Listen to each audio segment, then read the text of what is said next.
Hell, a godless invention? Lately, hell has been a hot topic in the Christian press. Theologian Arnold Huygen recently devoted his inauguration to it. We speak too little about it, he believes, and it should be addressed more often in sermons.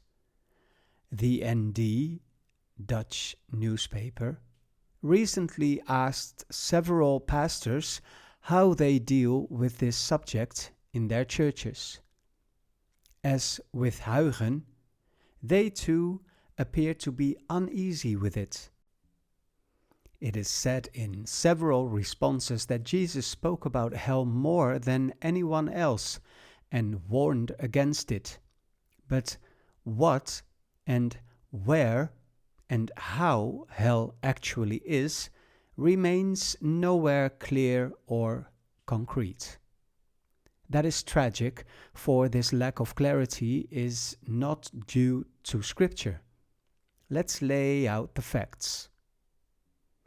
In the Statenvertaling, Dutch Bible translation, the word hell is used to translate two completely different Greek words: Hades, the realm of the dead, in Hebrew Sheol, and Gehenna. This is very confusing for the Bible reader, as it gives the impression that it concerns a single concept. The NBG 51, Dutch Bible translation, corrected this confusion by using hell exclusively to translate Gehenna. In the NBV, Dutch Bible translation, the word hell has disappeared altogether, as the translators simply left the word untranslated. The latter is perhaps the best choice, since Gehenna is a place name, and such names are generally left untranslated. At most, they are transliterated. Yerushalayim becomes Jerusalem. Chevron becomes Hebron, and so on. In fact, Gehenna itself is the Greek transliteration of the Hebrew Gaihinom, which means Valley of Hinnom. Jesus never spoke about hell, but consistently about Gehenna.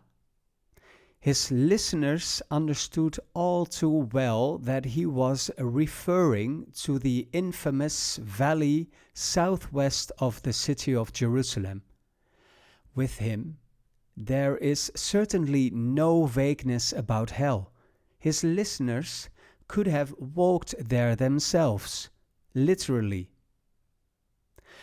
The reason Gehenna is such an infamous valley is explained extensively in the Hebrew Bible, our Old Testament. Two godless kings from the house of Judah, Ahaz and Manasseh, made children pass through the fire in this valley, as we can read in 2 Chronicles 28 verse 3, 33 verse 6, Jeremiah 7 verse 31. This horrific practice, copied from the surrounding nations, was evil in the eyes of Yahweh. According to the prophet Jeremiah, it was precisely this practice that became the cause of Jerusalem's destruction. Jeremiah 19 verse 1 to 8. The infamous reputation of Gehenna is based on the fact that Israelites performed ritual child sacrifice by fire in this place. This practice is considered the ultimate form of godlessness. Repeatedly, it is said that such an idea never entered God's heart. Jeremiah 7 verse 31, 19 verse 5. Let that sink in, because what Christian theology has done is transform Gehenna into a hell in which God himself performs the horrific acts he explicitly condemns as wicked evil. In other words, the most gruesome practice ever has been projected onto God himself, and that, no less, for eternity. That last notion is a matter in itself, but here I will suffice with the observation that eternity in Scripture, Greek aion, refers to a world age with both a beginning and an end. We read in Scripture before the eons, or the consummation of the eons. Eternal in the Bible does not mean endless, but it relates to the age, the eon. When Jesus speaks of Gehenna, he refers, among other things, to the last verse of the book of Isaiah. There we read about the future kingdom of peace, in which the nations will go up to Jerusalem and will also pass by the place where the unburied corpses of godless men lie. It is meant as a warning. God is not to be mocked. According to the prophets, Gehenna will again play a role in the future, and it will even be holy to Yahweh. Jeremiah 31 verse 40. Jesus, his addition in Mark 9 verse 48 about Gehenna, where their worm is not deceasing and the fire is not going out, is persistently misinterpreted. With this remark, he refers to Isaiah 66 verse 24, where it speaks of a place of burning near Jerusalem where corpses are decomposing. That is indeed a rather macabre sight, but something entirely different from what the Christian tradition has made of it, an underground realm where souls are tortured. In the original text of Mark 9 verse 48, it does not say that the fire is inextinguishable, but that it is not being extinguished.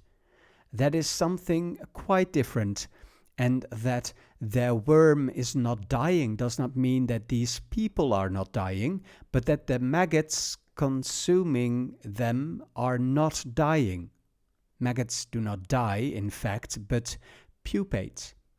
In short, the common concept of hell stands in complete contrast to what Scripture teaches about Gehenna. The Bible is perfectly clear that God judges and executes judgment, and he does so not always gently. Think of the flood or of Sodom and Gomorrah. But take note, God's judgments are relatively short-lived.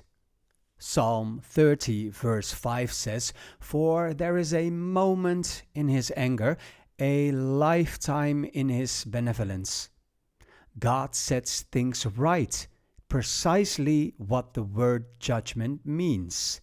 That process can be extremely painful, but it always aims at restoration. God does not punish for punishment's sake, but to set things right and to bring correction. God's judgments are therefore always an expression of his love and faithfulness. He does not forsake the works of his hands. That is why there is no greater caricature of the God of the Bible than the doctrine of hell.